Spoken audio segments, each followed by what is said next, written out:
Welcome back, everyone. When I picked up this bus, only these lower lights worked. In fact, this one had a broken lens on it, so I had to replace it anyway.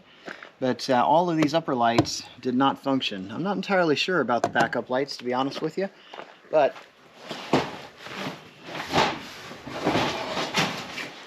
I figured I wanted to try switching over to LEDs. So what I did, I bought a bunch of lights. Some of them are from Amazon and some of them are from a bus company. But what we have here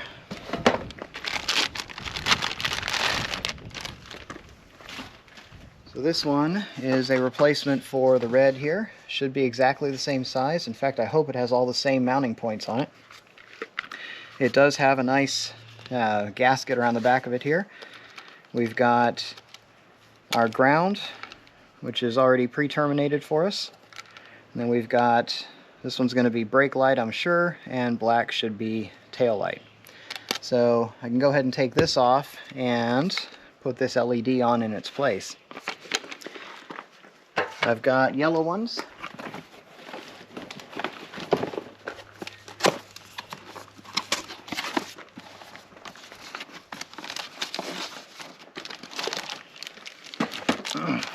So these are yellow, obviously, for the outer section here.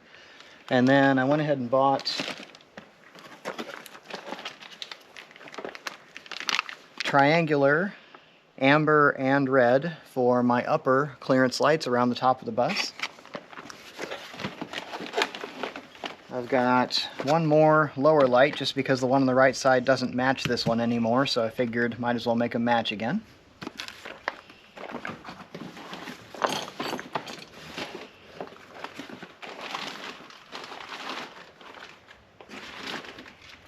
And I've got some new ones here. So these are the lower clearance lights. Now these are incandescent just because I couldn't find an LED version of this. But they are brand new, so they'll match up nicely with the rest of the light set. And I've also got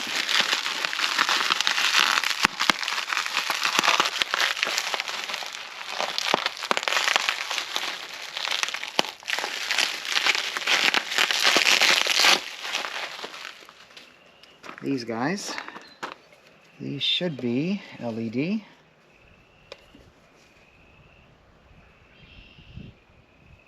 Actually, now that I look at it, no, these are incandescent also. So yeah, these are a new set of backup lights that should match up with this design here. There we go. Just like that. So again, incandescent, but at least they're nice and clear. So this should take care of all of my lights. Everything that really matters will be LED. These bottom ones obviously will still be incandescent, although I could get some LED bulbs to put in there if I really wanted to. I'm going to be adding some higher output floodlights for backup, so we'll tie into this circuit later on with some better lighting. But for now, I'm just going to see if I can swap some of these out. So first step, obviously, take off all the old covers and all the old lights. So we've got here Phillips screws. There are 4 of them per light holding this on, and then you got 4 here that are holding the light fixture itself in place. So obviously this one's broken. That's the main reason why I'm doing this. So I'm going to go ahead and take these off of here and we'll get into it.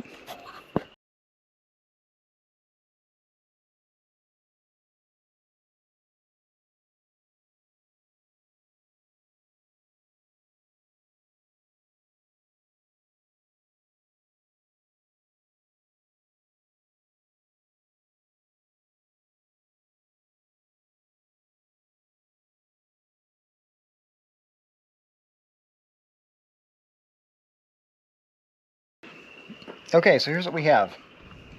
So our brake and tail light, you can see the bulb here is definitely dark, so this one is absolutely burnt out. I'm pretty sure that's why this wasn't working. The turn signal over here looks like the filament's intact. So I'm not entirely sure. Maybe this one did function, maybe it didn't. I didn't actually get a camera back here to take a look at it. So there's a little bit of a difference between the wiring that's on the bus and what I'm going to need for the lights. So you can see here there aren't any ground wires on any of these, so basically they ground out against the body. Now we got good clean metal here where the screws come together, So that's good. I'll have to peel that little gasket off of there, but no big deal. Also, if you look at it, so this turn signal only has one wire coming to it, so this should be left turn signal. Now, when we look at the LED that I've got, it has 3 wires on the back of it. So the white is ground, and if this holds true compared to other LEDs, the black should be a low intensity, and the red should be a high intensity. So what I could do if I really wanted, I could run this black into my taillight circuit and get these to turn on as if they were a standard clearance light when the taillights come on. But I don't think I want to do that, mainly because I don't like the idea of having amber clearance lights on the back of the bus. So I'm going to go ahead and leave the black disconnected, and I'm going to connect the red to this yellow wire here, and then I can run the white under a mounting screw right up in there and go ahead and attach it to the bus just as it was before. Now, one way you can test this, if you're not entirely sure what you're dealing with, get yourself a battery and just go ahead and connect the white wire to ground and try the red and the black against your positive terminal and see what you get. One of them is going to be really bright, the other one not so much. So whichever one comes up bright is your turn signal or your brake light, depending on which light we're talking about here. So that's the amber.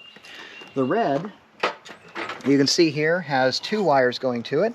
So we got a red and a black, and this one also grounds to the bus via the mount, so there's not a ground wire on this one. And the red that I've got here has the same 3-wire hookup on it. So we've got a white ground, we've got a black, which should be low intensity tail light, and a red that should be high intensity brake light.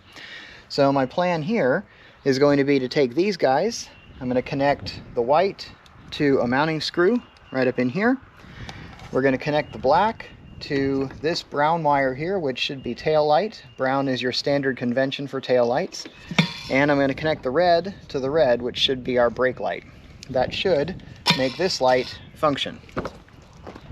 Next, we got our backup lights. So here too, we do not have a ground on this. This one is your backup light circuit.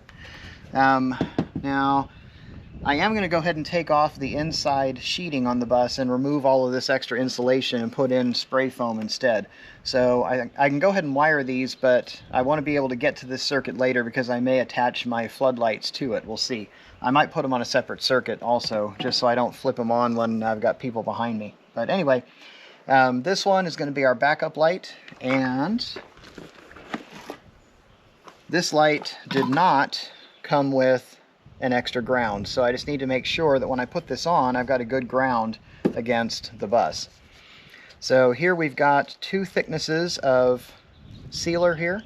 I think I can go ahead and use the smaller one, and I'm hoping that when I put these screws in, these mounting screws, that it should get a good connection to the bus and I should get a good ground on it. But yeah, so this one is going to look like this. Right in there, nice and new, nice and clean. So all of these did come with mounting screws.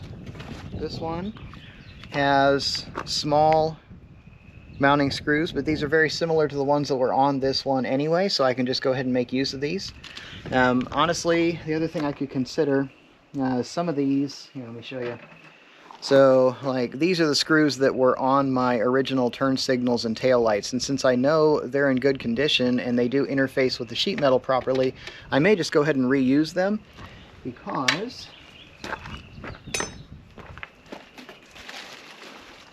let me see if I can show you.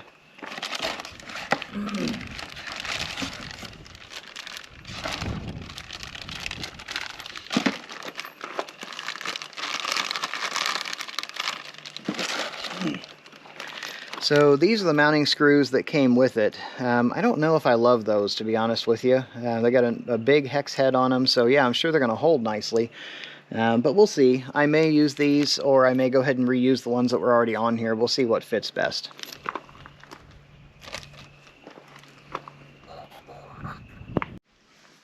Alright, we've got our wires connected on these 2 lights anyway.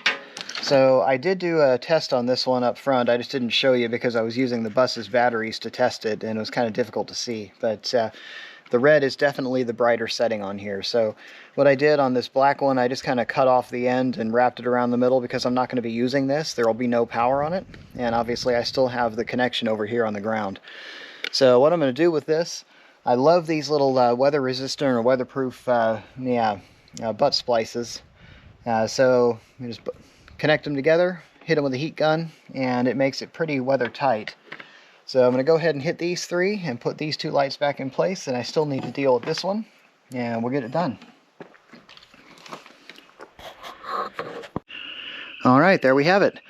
So I've got LED lights for both of my big tail lights. These are a nice matchup. They're the same size. This one is still incandescent, but it's brand new. This one was new when I got the bus, so it functions fine. I still need to try these out and see how they work, but generally speaking, I really like the look of them. You do need to be careful when you're swapping out for LED lights because some of the newer systems do rely on the resistance of an incandescent light bulb to tell it that there's a light connected here. So the decreased resistance of LEDs can sometimes mess with that system. Also, keep in mind that your flasher relay and your blinker relays may require the resistance that incandescent lights provide to help them function. Now, I'm hoping that because I've still got an incandescent bulb down here on the bottom on both sides, that I'm not going to have to swap out my flasher relay, but I guess I'll find out as soon as I turn the blinkers on.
All right, I do believe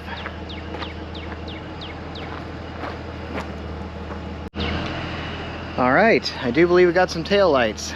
So those bottom ones are definitely bright. Let's see what the brake lights look like in comparison.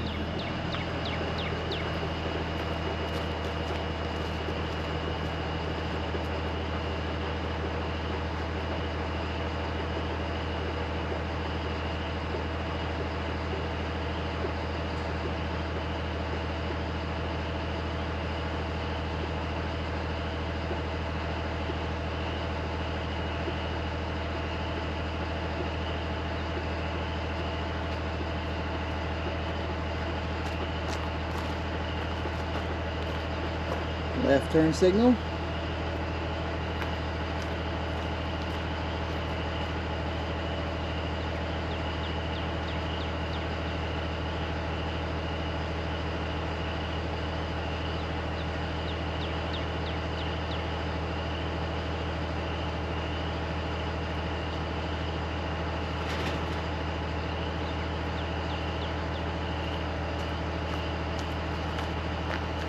Right turn signal.